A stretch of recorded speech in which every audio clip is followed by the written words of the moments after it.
आदाब नाजरीन, news 16 digital में आप सभी का खैर मकदम किया जाता है। बेंगलोर शहर में मस्जिद इब्राहिम इनाया में 11 फरवरी बरोज़ हफ्ते के दिन एक इस्लामिक एग्जीबिशन रखा गया, जो कि सुबह 10 बजे से लेकर दोपहर 1 बजे तक मर्द हजरात के लिए था और बाद ज़ोहर से लेकर असर तक ख़वातीन के लिए रखा गया था। बता दें कि ये Islamic exhibition open to all था, यानी कि हर कास्ट के लोग इसमें शामिल हो सकते थे। ये इस्लामिक एग्जीबिशन और प्रोग्राम रखने का सिर्फ एक ही मकसद था कि लोगों को दीन इस्लाम की तालीमात से रूबरू कराया जाए, ख़ास करके मुसलमानों को, जो कि इस्लाम से, अल्लाह और उसकी रसूल की बातों से, उनकी सुन्नतों से दूर होते जा रहे हैं, दीन को भूलते जा रहे हैं। लिहाजा इस प्रोग्राम के ज़रिए से उन्हें दीन की बेहतरीन बातें और अखलाक के साथ फिर से जोड़ने की एक बेहतरीन कोशिश की गई। इस एग्जीबिशन और प्रोग्राम के ज़रिए से दीन इस्लाम की पिछली ज़िंदगियाँ, यानी कि सहाबा सहाबियात की ज़िंदगियाँ, रसूलुल्लाह सल्लल्लाहु अलैहि वसल्लम से उनकी बेपनाह मोहब्बतें, उनकी बिताई गई सादा सी लेकिन बेहतरीन ज़िंदगियों को मुसलमानों और सभी कास्ट के इंसानों के सामने रखा गया। आज के दौर में जिस तरह से मुसलमानों को टारगेट किया जाता है, दीन इस्लाम के बारे में गलत बयानी की जाती है, ये सिर्फ़ और सिर्फ गलत फहमियों और गलत सोच का नतीजा है। और इसी गलत फहमियों और गलत सोच को इस प्रोग्राम के ज़रिए से इस्लाम की बेहतरीन तालीम को बताते हुए दूर करने की कोशिश की गई।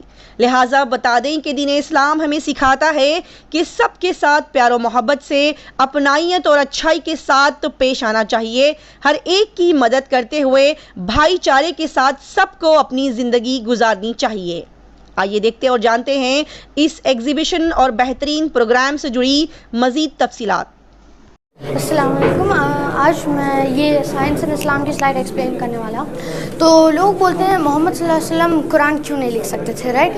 लोग वैसा बोलते हैं, लेकिन एक हिस्टोरिकल फैक्ट है कि मोहम्मद सल्लल्लाहु अलैहि वसल्लम लिख नहीं सकते थे और पढ़ नहीं सकते थे, राइट? तो अभी कुरान इज़ लाइक उसकी ओरिजिनल लैंग्वेज में है कुरान, राइट?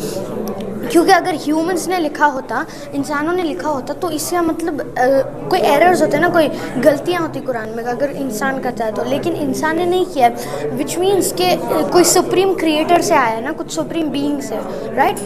तो अब कुरान में कोई मिरेकल्स हैं, हिस्टोरिकल मिरेकल्स, अब वो मिरेकल्स सच हुए हैं, अब proven to be true, right?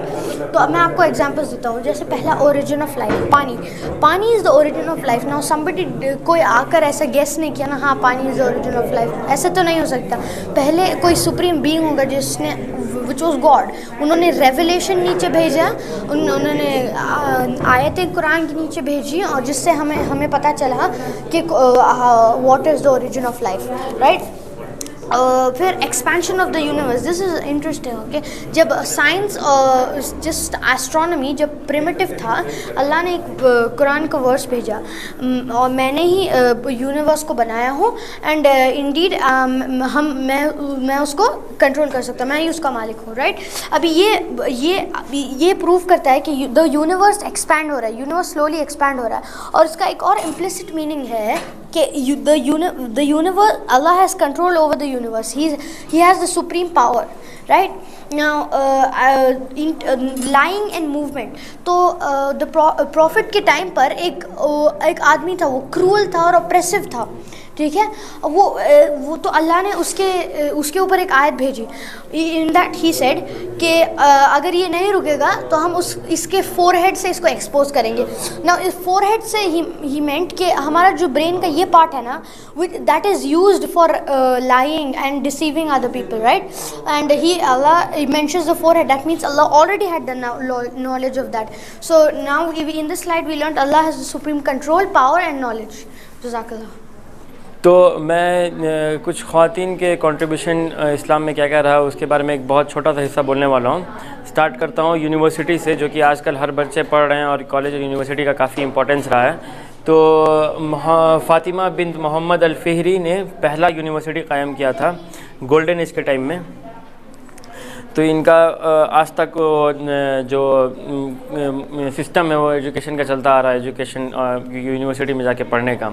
उसके बाद मरियम अल एस्ट्रोलाबी हैं, जो कि एस्ट्रोलैब एक ऑब्जेक्ट होता है जो कि डायरेक्शन और टाइमिंग वगैरह मालूम करने के लिए बहुत ज़माने से यूज़ किया जाता है।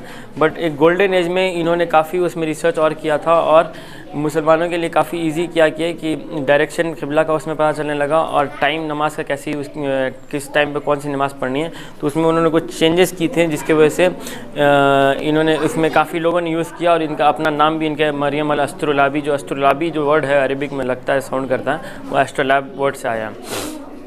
उसके बाद काफ़ी सारे अलग ख़वातीन हैं जो कि स्कॉलर्स थी, जो कि अलग अलग हदीस पढ़ी थी अपने ज़माने में, और मर्द और औरत दोनों आते थे इनके क्लास सुनने के लिए। उसके बाद जो दो बहुत इम्पॉर्टेंट बात बोलना चाहता था, समर बिन्त नाहिक अल असदिया के बारे में, जो कि कंपेनियन थी, सहाबी थी, फीमेल सहाबी थी, जो कि मार्केट प्लेस में जाकर के एक पुलिस टाइप का रोल जो इनका कंट्रीब्यूशन था कि वो पुलिस एग्जैक्टली नहीं थी, बट वो जाती थी मार्केट में और मतलब एक इस तरह से जाती थी कि आदमी को लगे एक नॉर्मल तिजारत कोई करने वाला आया है, बट वो गौर करती थी जो लोग बेच रहे हो मार्केट में वो सामान सही बेच रहे हैं या गलत कोई प्रैक्टिस नहीं यूज़ कर रहे हैं, उसके ऊपर इन्होंने इनका ध्यान रहा करता था। तो ये इनका बहुत ही इम्पोर्टेंट रोल रहा है एक पूरे एक मार्केट सिस्टम को सही ढंग से चलाने के लिए, कि कोई चीटिंग नहीं करे, कोई तौल में आगे पेश नहीं करे या कुछ गलत नहीं करे, उसको देखने के लिए। और उसके बाद रहता बिन्त अब्दुल्ला अत्तफ़क़िया जो हैं, ये हजूर को इन्होंने बोला था कि इनके घर में हस्बैंड ने काम नहीं करते हैं, उनके बच्चे कोई काम नहीं करते हैं, खुद से क्राफ्टमैन वुमेन थी जो कि हैंड क्राफ्ट प्रोडक्ट बनाया करती थी और ख़ुद से जाके बेचा करती थी। तो उनके रिप्लाई में हजूर ने बोला था कि अल्लाह तुमको पूरा इसका अजर देगा, क्योंकि इनके हस्बैंड या कोई काम नहीं करते। तो उस ज़माने में इन्होंने खुद से इनिशिएटिव लिया था कि अपने हाथ से कुछ बनाया जाए, जाके मार्केट प्लेस में इन्होंने खुद से जाके बेचा और अपना इनका घर चलता था। तो ये कुछ बात थी, मैं मुस्लिम फ़ीमेल्स के बारे में कंट्रीब्यूशन क्या कर रहा है वो मैं बोल रहा हूँ। आपका पूरा नाम? मेरा नाम मोहम्मद सैफ़ अली ख़त्ताब है। कौन से इदारे से? मैं एक संपर्क का इदारा है, ये हमारे ये मस्जिद अल इब्राहिम जो है, वहाँ पे हम लोग एज अ वॉल्टियर आके आज जो भी देख रहे हैं आप, कई तरह के कंट्रीब्यूशन के बारे में हम लोगों ने रिसर्च करके बताने की कोशिश की है। From the time of Prophet Muhammad sallallahu alaihi wasallam, the field of tib was started, where he would give small, simple medicine, simple solutions to the problems health-wise. And if we go forward into the 8th century, we see how well-planned hospitals were established, which we now see today as a general hospital segregated into the medical and surgical departments, dates back to the 8th century, where Muslims had started it. And as we see today, the quarantine and isolation areas because of COVID were actually established back in the 8th century. And the concept of midwifery, which seems to be a relatively new concept, dates back to the golden age of Islam, which is from the 7th century to the 14th century.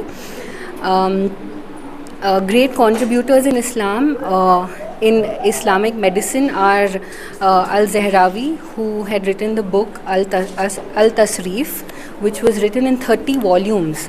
And it talks in detail about surgery, and it became really famous and was a great influence in the West as well. Now in ophthalmology, a great contributor was Al-Haytham, who deconstructed the eye and talked about the optical illusion and the dispersion of light.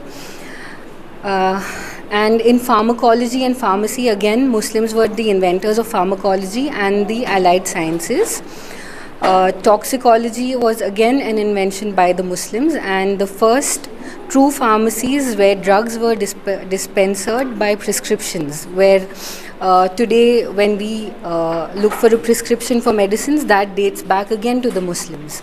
So here we see how much of a contribution Muslims have done to the field of medicine, but very little or nothing is known to us today. Assalamu alaikum rahmatullahi wa barakatuh. तो ये आज का programme जो है ये हमारी मस्जिद इब्राहिम इनाया में हुआ है।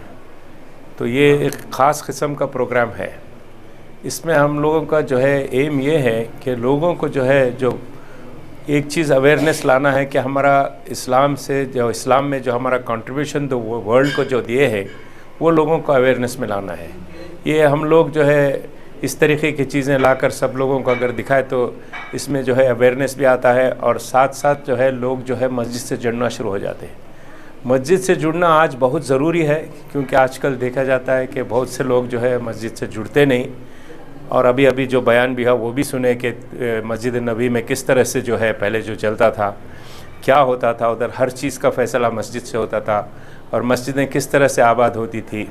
तो आज जो है हमको फिर से ये जो है वापस हम लोगों को we have to go back into the old times and try to revive. जो भी हम लोगों ने जो छोड़ दिया उसको रिवाइव करने की हम ज़रूरत है।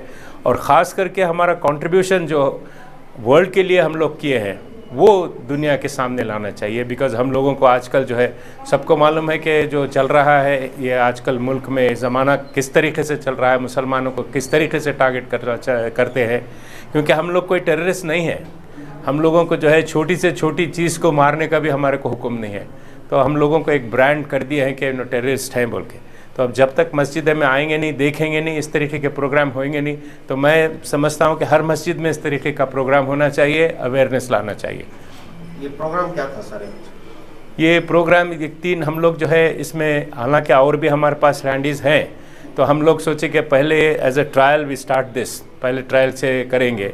तो पहले जो है एक चीज़ इसमें सीरा ऑफ प्रॉफिट सल्लल्लाहु अलैहि वसल्लम है और उसके बाद में जो है कुरान एंड साइंस, कुरान में जो है साइंस किस तरीके से रिफ्लेक्ट होती है एंड और उसके बाद में जो है कंट्रीब्यूशन जो हमारे जो चीज़ जो पहले होकर है उसको हम लोगों को लाके लोगों को बताना चाहिए, बल्कि ये स्टार्ट किया है हम लोग प्रोग्राम। क्या इस प्रोग्राम में नॉन मुस्लिम्स को आपने इनवाइट किया था? हाँ साहब, इनवाइट किया, आए 2-3 तो आए, ज़्यादा तो नहीं आए, ओपन टू ऑल रखे थे, थोड़े तो आए।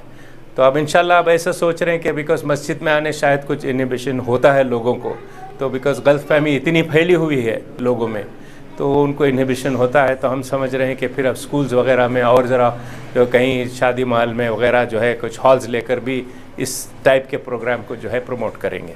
अच्छा, अक्सर जो है मस्जिदों में जो जुमा का बयान होता है जी, ये मेरे चैनल से जो है मैं लाइव करता था, चंद लोग जो है इतराज़ किए कि आप क्या लोगों तक क्यों पहुंचा रहे हो बोल। क्या ये बयान जो है हर जुमा का बयान जो है पैगाम जो है ये नॉन मुस्लिम तक पहुंचाना कितना ज़रूरी है सर? बहुत ज़रूरी है।